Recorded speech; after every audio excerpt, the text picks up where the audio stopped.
Warm greetings to everyone, and thank you for coming into our session today. I am Aizen Joyce Isotor, a marketing management student.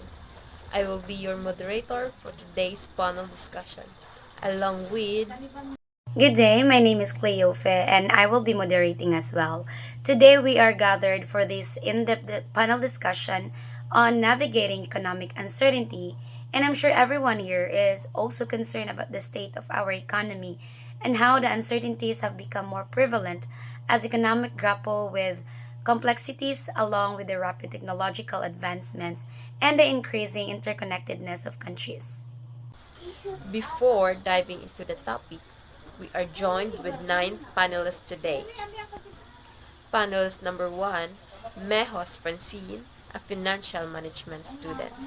Panelist number 2, Herbeto Nova Ernzel, a financial management student. Panelist number 3, Tomo Crizame, a marketing management student. Panelist number 4, Bebohan Giovanni, an operational management student. Panelist number 5, Pakanya Recame, a financial management student. Panelist number 6, Abdullah Johara, a financial management student. Panelist number 7, Lungkov Shane, a marketing management student. Panelist number 8, Ameha Amigo Eha Bonita, financial management student. Panelist number 9, Cebuan Joaina, a financial management student. To begin, let's establish a common understanding of what uncertainties are pertaining to and the factors of contributing to it. While uncertainties are situations where the outcomes of events or decisions are unknown or unpredictable. For example, when someone bets on a coin flip, they face two possible results, each with an equal chance of occurring. Similarly, driving a car comes with an inherent risk of a potential accident, and there's always the possibility of illness or injury. All of these scenarios are examples of uncertainty, and uncertainty implies risk. In economics, where it studies how people behave and influence the world around them, uncertainties are inevitable, especially in an era we live in. This unpredictability can significantly affect the decisions made by individuals, businesses, and even the government. As to why this occurs, there are several factors contributing to this, such as shifts in the government policies that regulate and monitor the market, fluctuations in financial markets creating uncertainties on future economic conditions, the inflation rates decreasing purchasing power, and the rapid technology advancements potentially leading to job displacements.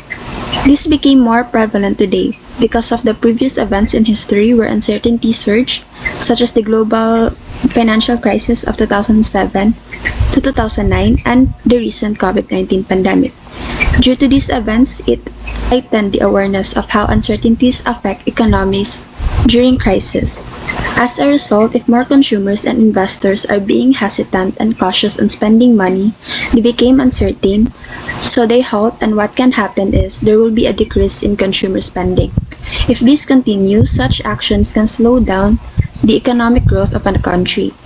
This is why there is an urgent need to address economic uncertainties for policymakers to take action and boost the overall economy. Building in Ms. Miho's insights, since uncertainties are inevitable, I would like to know the current economic state of the Philippines and how we are affected by such uncertainties. If we're talking about the current state here in the Philippines, the World Bank actually named the Philippines as one of the most dynamic economies in the East Asia and the Pacific region. The country has seen moderate growth, recovering the post-pandemic, which was an anticipated event and a significant one, with the GDP growth projected around 6% of the year 2023. Despite this growth, there were still reports of high inflation, particularly last year, and it was reported to be 6% for the full year 2023. I'm sure everyone felt the increasing price of goods, especially the onion, which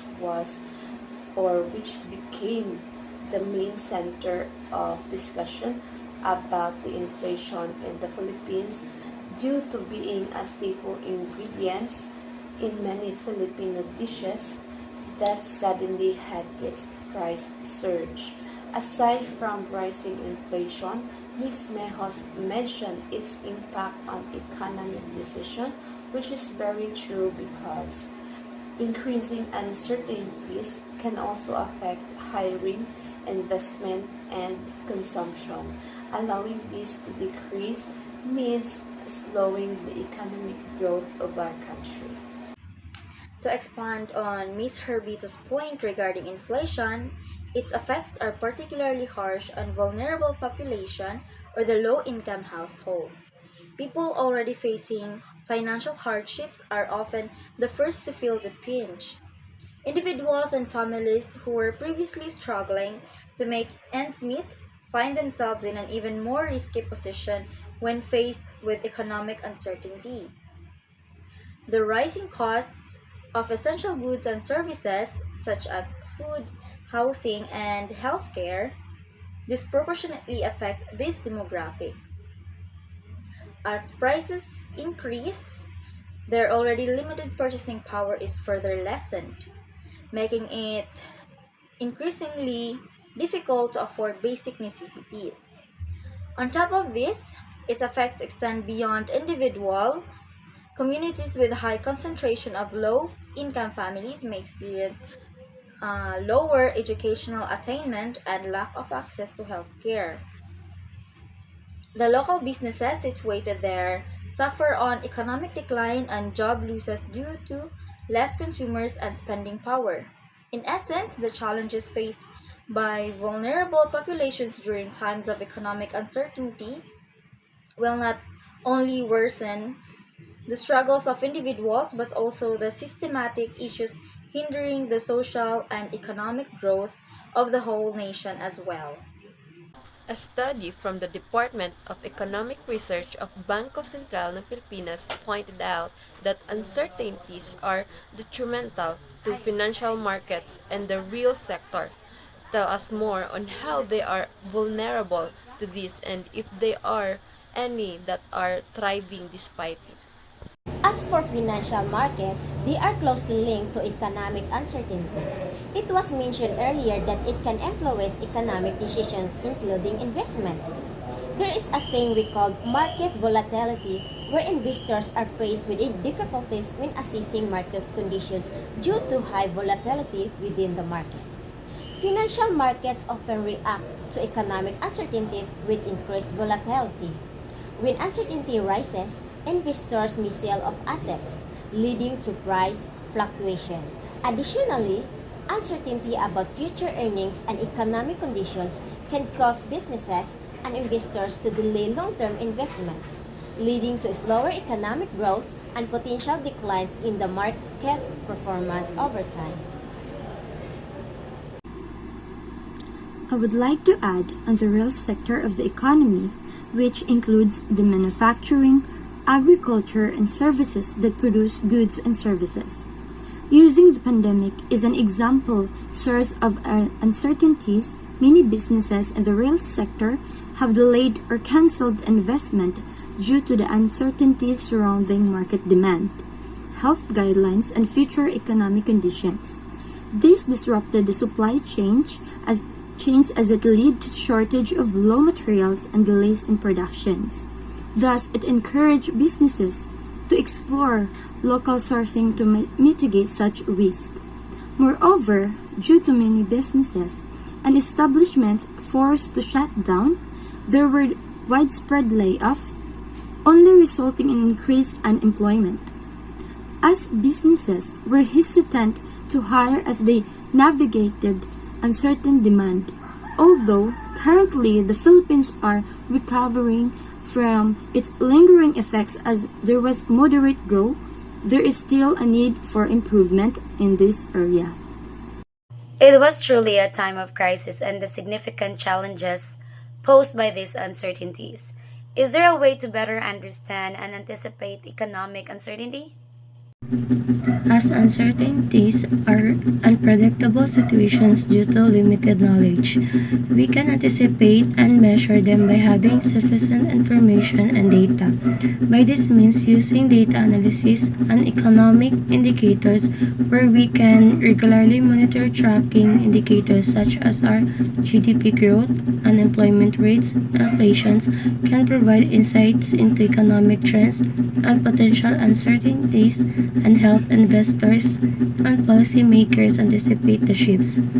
As such, engaging with economics or industry experts can provide valuable qualitative insights into potential economic uncertainties since it is their profession in the field and they have a more comprehensive understanding of the economy. There is also the role that the government plays in promoting stability and growth of the economy, as they establish and enforce regulations to oversee market competition, monetary and fiscal policy, and other sectors of the country. It is important to evaluate or assess the impact of these policies on the economy. This assessment helps identify areas of uncertainty and make informed actions and decisions.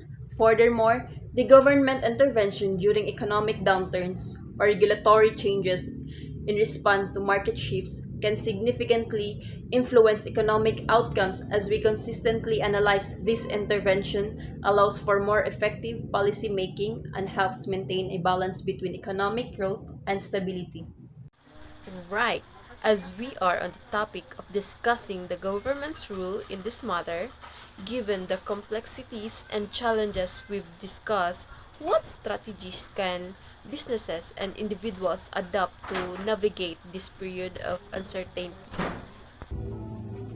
This was pointed out before that uncertainties in the market can lead to less consumer spending, which can significantly impact business performance. In response to these challenges, businesses often implement a range of strategic action to mitigate risk and adapt to changing conditions. One effective strategy is diversification, which helps to spread risk across various products, markets, or services. For example, consider a farmer who plants different crops that is able to survive in varying weather conditions. By doing so, regardless of whether the year brings drought or heavy flow, the farmer ensures that at least some crops will succeed. This approach reduces the risk of a total failure in harvest. When applied to business, diversification can take many forms. One common method is product diversification, where companies expand their product lines to introduce new items that apply to different target markets. This will help them cater to the increasing and changing demands of consumers.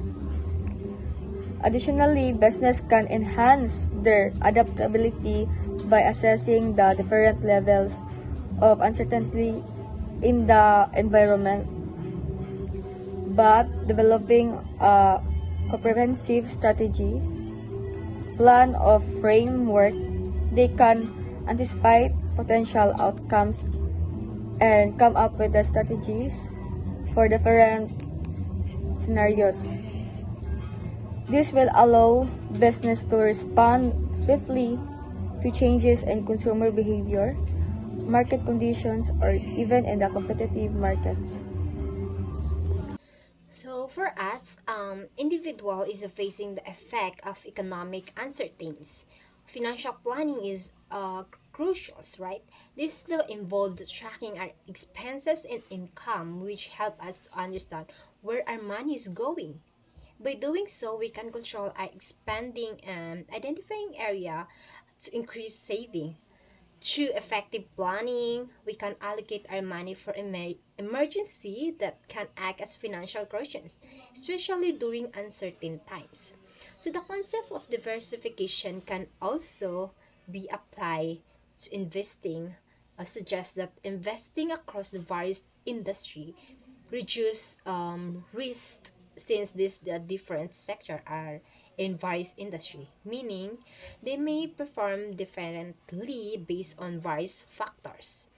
So this approach ensures that some of investing can cushions the impact of losses in others. Based on investing in others, it's equally important to invest in our personal development. By enabling ourselves to cultivate relationship and connections to increase our networking can lead to new opportunity that may be able to support us during our tough economic times, right? Thank you to our distinguished panel members for their insightful contributions. This discussion has provided valuable perspectives on the current economic landscape and the challenges and opportunities ahead. As we conclude this panel discussion, it is clear that our economy is facing a complex and uncertain environment. The lingering effects of the COVID-19 pandemic, inflationary pressures, and other factors have created a volatile and unpredictable landscape. However, it is also important to remember that there are opportunities for growth and innovation by adapting to the changing economic conditions, investing in technology, and promoting international cooperation. We can navigate these challenges and build a more resilient and sustainable economy. I encourage all of you to continue to stay informed about economic developments and to engage in thoughtful discussions on these important issues. Thank you for your participation.